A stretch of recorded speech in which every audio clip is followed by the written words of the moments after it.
Hello, my name is Mrs. Bartholomew Tetley Jones, and I am here to present to you a fantastic experience, the reading and performance of Lewis Carroll's Alice in Wonderland, brought to you by Riverside Unified School District's Visual and Performing Arts Department.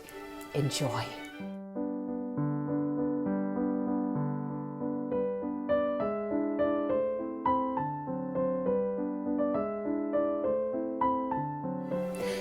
Chapter 12, Alice's Evidence. "Here!" cried Alice, quite forgetting in the flurry of the moment how large she had grown in the last few minutes, and she jumped up in such a hurry that she tipped over the jury box with the edge of her skirt, upsetting all the jurymen onto the heads of the crowd below, and there they lay, sprawling about, reminding her very much of a globe of goldfish she had accidentally upset the week before. "Oh, I beg your pardon," she exclaimed in a tone of great dismay, and began picking them up again as quickly as she could, for the accident of the goldfish kept running in her head, and she had a vague sort of idea that they must be collected at once and be put back in the jury box, or they would die. "The trial cannot proceed," said the king in a very grave voice, "until all the jurymen are back in their proper places. All," he repeated with great emphasis, looking hard at Alice as he said so. Alice looked at the jury box and saw that in her haste she had put the lizard in head downwards, and the poor little thing was waving its tail about in a melancholy way. Being quite unable to move, she soon got it out again and put it right. "Not that it signifies much," she said to herself. I should think it would be quite as much use in the trial one way up as the other." As soon as the jury had a little recovered from the shock of being upset, and their slates and pencils had been found and handed back to them, they set to work very diligently to write out a history of the accident, all except the lizard, who seemed too much overcome to do anything but sit with its mouth open, gazing up into the roof of the court. "What do you know about this business?" the king said to Alice. "Nothing," said Alice. "Nothing whatever?" persisted the king. "Nothing whatever," said Alice. "That's very important," the king said, turning to the jury. They were just beginning to write this down on their slates when the White Rabbit interrupted. "Unimportant, your majesty means, of course," he said in a very respectful tone, but frowning and making faces at him as he spoke. "Unimportant, of course, I meant," the king hastily said, and went on to himself in an undertone. "Important, unimportant, unimportant, important," as if trying which word sounded best. Some of the jury wrote it down important, and some unimportant. Alice could see this as she was near enough to look over their slates. "But it doesn't matter a bit," she thought to herself.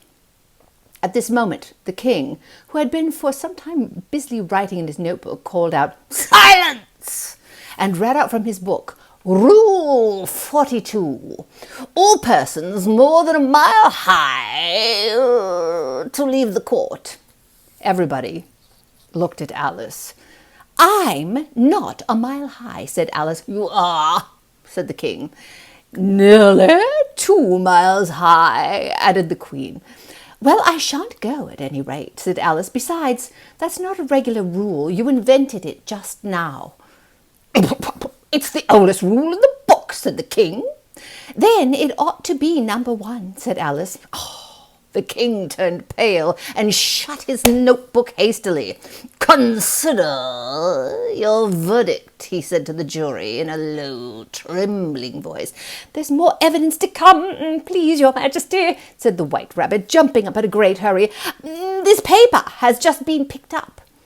"What's in it?" said the queen.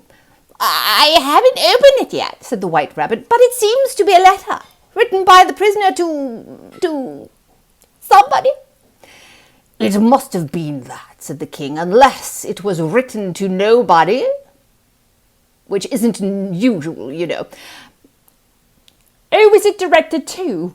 said one of the jurymen. "Well, it isn't directed at all," said the White Rabbit. "In fact, there's nothing written on the outside. He unfolded the paper as he spoke and added, "It isn't a letter after all, it's a set of verses." "Are they in the prisoner's handwriting?" asked another of the jurymen. "No, they're not," said the White Rabbit, "and that's the queerest thing about it." The jury all looked puzzled. "He must have imitated somebody else's hand," said the king. The jury all brightened up again. "Please, your majesty," said the knave, "I didn't write it, and they can't prove I did. There's no name signed at the end." "If you didn't sign it," said the king, "that only makes the matter worse. You must have meant some mischief, or else you'd have signed your name like an honest man." There was a general clapping of hands at this. It was the first really clever thing the king had said all day.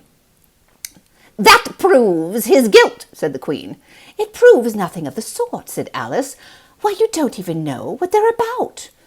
"Read them," said the king. The White Rabbit put on his spectacles.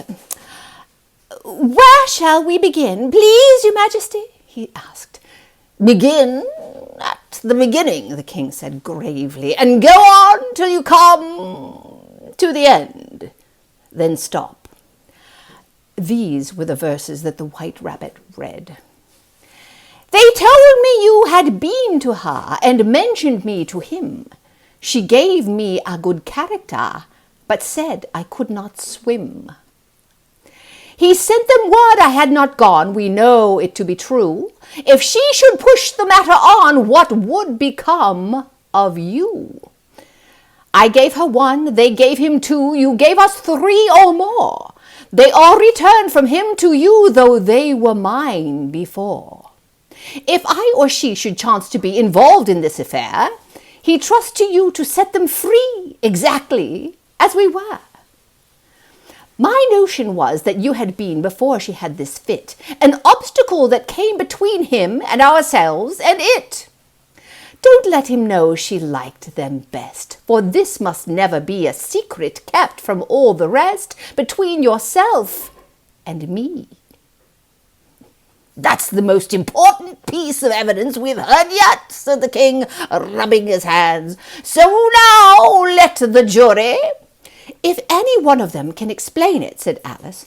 She had grown so large in the last few minutes that she wasn't a bit afraid of interrupting him. "I'll give him 6pence.